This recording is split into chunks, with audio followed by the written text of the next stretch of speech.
సేవ చేస్తామని మీ అందరికీ ఒకటే మాట ఇస్తున్నాను. రేపు మన ఎలక్షన్ లో ఖచ్చితంగా మన ముఖ్యమంత్రి చంద్రబాబు నాయుడు కుర్చీలో కూర్చోబెట్టాల్సిందే. మన ముఖ్యమంత్రి కుర్చీలో మీ అందరూ ఆశించిన అవసరం. మీ అందరూ ఖచ్చితంగా కష్టపడి వచ్చేది ఇంకా 10-15 రోజులే. మనము కష్టపడి మనం సార్ని గెలిపించుకోవాలా. అభివృద్ధి మనకి అవసరం. ఈ మధ్య కాలంలో అభివృద్ధి అనేది మనం చూడలేదు, మీరు చూడలేదు. యువతకి ఉద్యోగాలు కల్పించాలంటే అభివృద్ధి, మనకి పరిశ్రమలు అవసరం.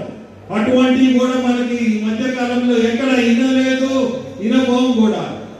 మనము చంద్రబాబు నాయుడు గారిని ముఖ్యమంత్రి చేసుకుంటేనే అటువంటి జరిగేది.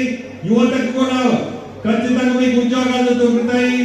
సార్ చెప్పినట్టు 4 లక్షల ఉద్యోగాలు సంవత్సరానికి ఇస్తారని మాటించున్నాడు.